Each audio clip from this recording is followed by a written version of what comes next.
What's up, guys? Welcome back to the YouTube channel. I just got over here to the trailer, going to work on the race car for a few minutes. Rear end stuff came in. We're supposed to be testing today. Today is Friday. We were planning on going down to Rockingham, but it's raining outside. So this stuff's going to move through. We are going to be able to race on Saturday, but testing on Friday is now canceled. So we're going to go ahead and try to get this stuff fixed, get the car set up. We're doing open test and tune Saturday morning from 9 o'clock to 1 o'clock. Drivers meetings at 1:30. First rounds at 2 o'clock on Saturday. So we will get a few shakedowns as long as we can get all this stuff done. And what I changed may make it work all right the way it is, but I also went ahead and ordered some stuff like I was telling y'all. Let me show you what we got. Go to turbojohnracing.com, grab yourself some merchandise. Comment, like, and subscribe. Thanks, guys. All right, guys, easy enough. Got some brackets. These, I think, are the same brackets that I had on the rear end, competition engineering. My plan, I need to move the shock down a little bit so there's not as much adjustment here as I need. So I don't know if I have to lop these off or not. May have to. May be able to just flip them around so that they're turned backwards and not lop it off. But my plan is, say this is on the rear end. I'm gonna take this, I'm gonna bolt this to it, and I'm gonna go down. That would be down one hole, and then that would be down two holes. I'm probably gonna go down two holes, and well, maybe just one hole, because that's another inch, and it'll be still pretty sturdy. So go down one hole, bolt these together up here, put 3 bolts, so 1, 2, 3, and then down here in the bottom 2 holes will be where the actual bracket is. So that'll give me a little bit more adjustment in this bracket. I mean, I guess if I wanted to, I could move it down 2 holes. That would be like 1.5 inches down.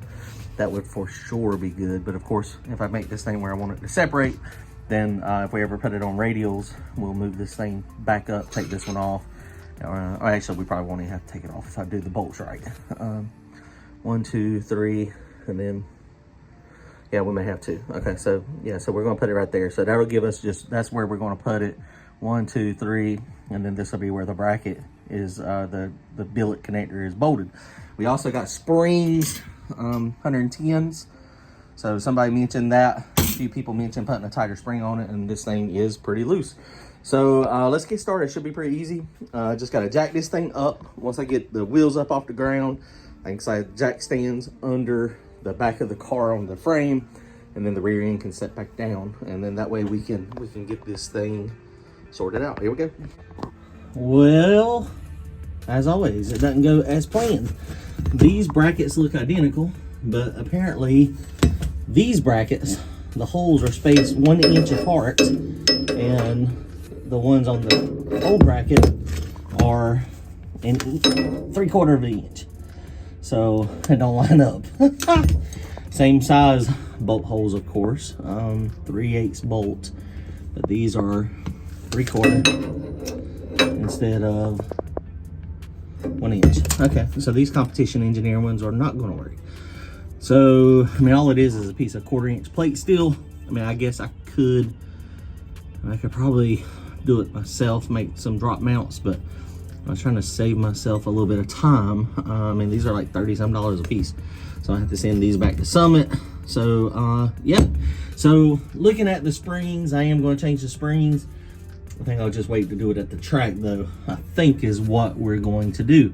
Because it's going to be kind of tight in here. The car's already slid all the way up. And, yeah, it's going to be a little challenging to get the jack stands where I need them to be.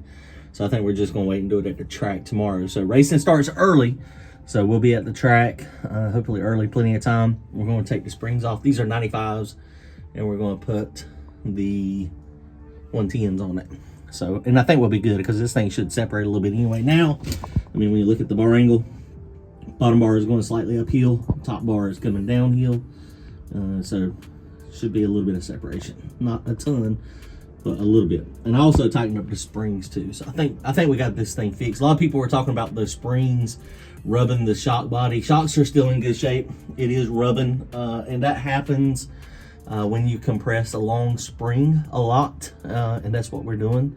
Yeah, I mean, these are 14-inch long springs, so it kind of makes it kind of go in a funky bind.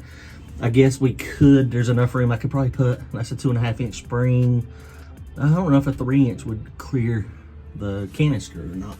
So, I mean, we could put a bigger spring on it. I've seen a lot of people doing that. Okay, so let's send these back. And my trailer is also leaking a little bit, so it's raining. So I've got to fix my leaks on my trailer. Got lots of little stuff to do, but we're racing this weekend, guys. Rockingham, come see us later.